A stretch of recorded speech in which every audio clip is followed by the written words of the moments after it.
Hey everyone, it's Dr. Ramani. Welcome back to this YouTube channel on narcissism and narcissistic relationships and how we heal from them. So let's talk a little bit about something that's sort of uncomfortable to talk about, is how people might find themselves lying as a way to survive in a narcissistic relationship. So this is a tough one, but it happens, right? So I'm going to ask you this as a question.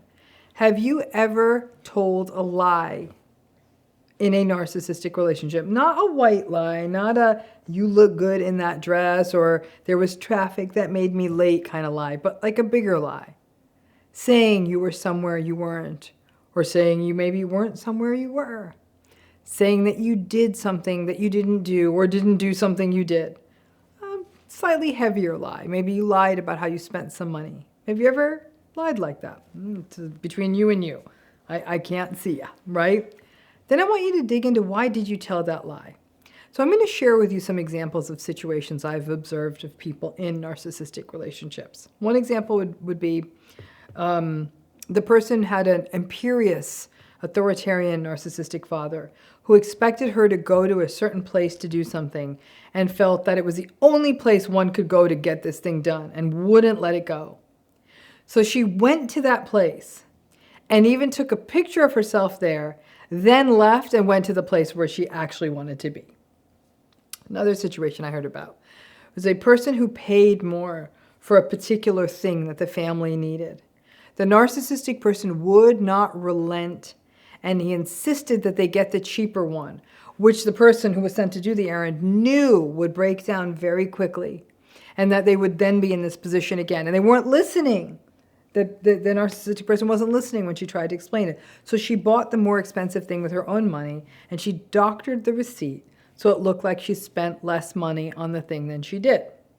Another example I'd heard.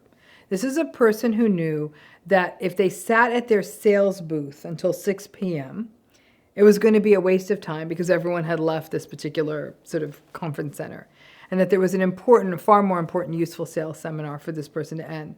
So another colleague agreed to vouch for him being at the sales table and lied about going to the sales seminar to his boss, even though going to the sales seminar would be good for the company. It doesn't matter. The boss wanted him sitting there until 6 p.m. And then there was a woman I had worked with whose husband was an isolating, malignant narcissist, and he kept her away from her friends. And then one of her closest friends got terminal cancer, and she wanted to see her, obviously, and the husband still kept saying bad things about that friend and all the friends. However, she was in a position where she could not divorce this person and get out of the relationship, right? So she would do things like set up fake dentist appointments or other fake appointments for herself, and using those as the alibi for going to go see the friend. And then when her husband would ask her about the dentist appointment, she would either say she went and say how it went, or she'd say something like, oh, can you believe I got all the way there and they had the wrong day and the traffic was terrible, so I ran errands out there. And then I still got stuck in traffic, and use that time, like use that story to actually go and see the sick friend. Okay? So many of the lies, even these examples I've given you, and these are true stories, right? So many of the lies with narcissistic folks that we tell are sins of omission. We do the thing that we feel is right, and we don't tell them. And we tell them the version they want to hear, so we can get the thing done. Oh, some of you might argue that's a sin of commission because you go and do something, but we can have that. I suppose we could have that debate. But many times when we lie in narcissistic relationships, the reason is because the narcissistic person won't listen. They're unrelenting. They don't listen to reason, and might actually guide you to be making a bad decision, and you know it's a bad decision. Because you cannot have a moral or any other debate with them, and they will attempt to overpower you or overwhelm you, there is no way to find a compromise with them. And if you've been in one of these relationships for long enough, and you took the typical path of relenting and giving in, then you've seen some really bad decisions be made in your narcissistic relationship. Money wasted, opportunities missed, people hurt. Initially, we often want to believe in the narcissistic relationships or the people in our lives. We love them, or they are our parents or our partners or their bosses or experts or someone we may believe knows something, has expertise, knows more than us, until we realize that they actually don't. And sort of, they tricked us. We could feel tricked, like they tricked the world. Narcissistic people are so often know-it-alls. And their conviction about all the things they know can make us doubt ourselves, and we often assume they are right because we doubt ourselves. But let's keep it real. Telling someone that you are someplace you aren't, or taking a photo or something, we're lying. I have to tell you, I have, and I continue to lie myself through most of my narcissistic relationships to this day. So I'm the most complicit in this lying thing. We are told lying isn't good. And many survivors of narcissistic abuse will internalize their pattern of maybe having to lie to survive in this relationship and think, well, I'm lying, so maybe I'm as bad as them. And then we might find ourselves engaging in something that is not authentic to us, lying, but it becomes the only way to survive in this relationship. It gets very complicated morally. Lying is viewed as an ethical breach. Sometimes we cannot get out of our narcissistic relationships. We can't tell the truth because it won't change anything, and it could make things worse in these relationships. And having repeated bad decisions made so we can be honorable and tell the truth, it sounds like self-harm. The conundrums raised by narcissistic relationships are conundrums that philosophers and ethicists and other fancy people, they get to look at behavior from a clean and clear place and not from the treacherous perspective of narcissism. I got to tell you, they don't have an answer for it. I've never seen one that's satisfying. Obviously, the garden variety advice we all get about lying is don't lie. And if you're in a relationship where you have to lie, well, that's not a very good relationship. Well, no shit, Sherlock. We got that part. But we can't step away from all of these relationships. And either we would have to give up more and more of our lives, of which we've already given up so much of, or spend countless hours in an exercise in futility asking for permission or forgiveness or arguing pointlessly.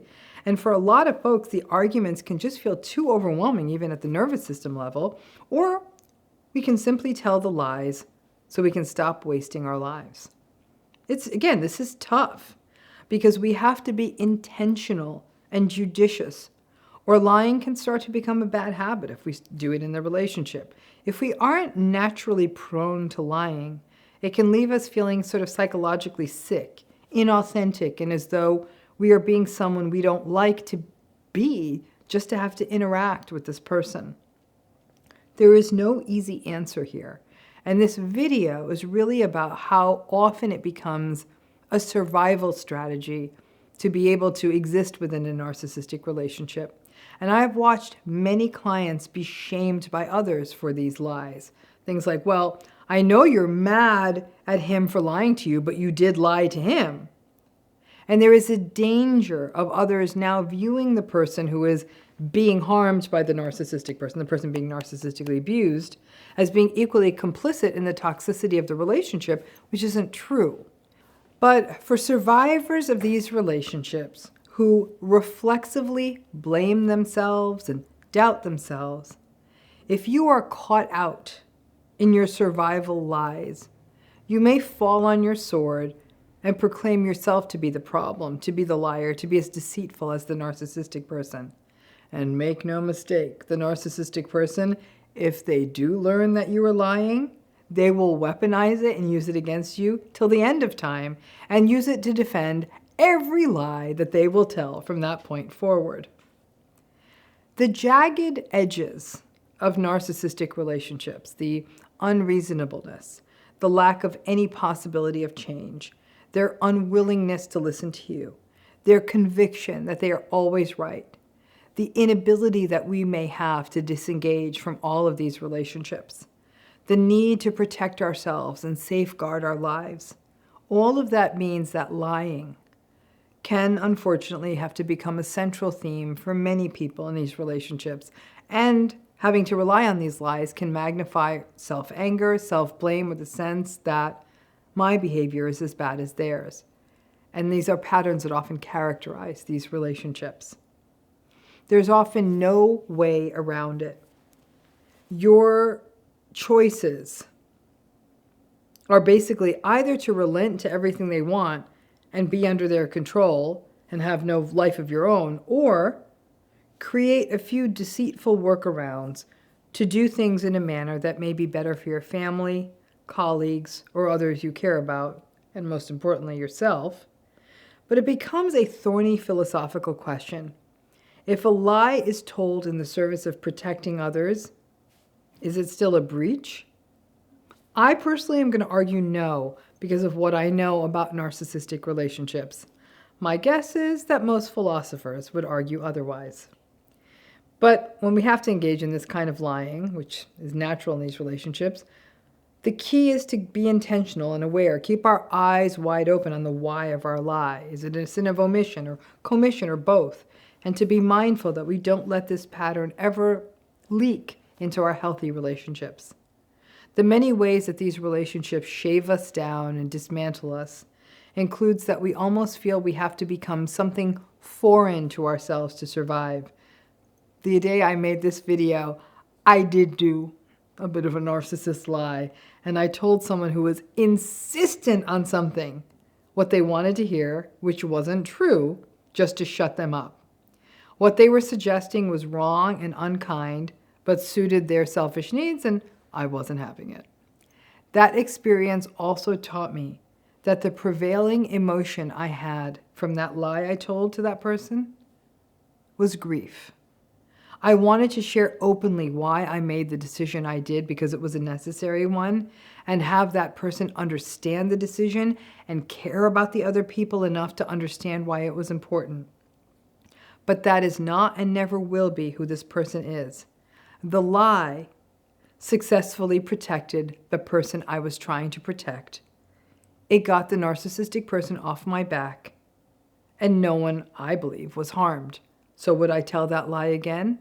Absolutely. The grief is that this relationship I speak of in my life will never be anything but interactions with a bunch of controlling shenanigans of a selfish person. The grief was hoping that that relationship would be more. It never will be, though. I can't remove this person from my life, but I won't let them keep harming everyone else.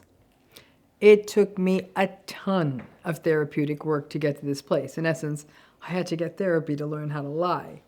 Before that, my options in that relationship were either to relent, feel guilty, feel like a bad person for lying, or try to negotiate, and none of that worked. Radical acceptance can really look very different in different ways, and none of this is easy. Trying to simplify it is a mistake, and that right there is not a lie. But again, I'm sure there are many people who would take me to task for this. Lying is never okay, and if you have to lie for a relationship, then get out of it. I wish we lived in that world, and we don't. And when the decision becomes between sacrificing yourself or constantly putting people you care about or who are vulnerable in harm's way, or telling a lie to shut the narcissist the hell up, I'm always going to choose the latter. If that makes me a liar, then you can call me Pinocchio. Thanks again.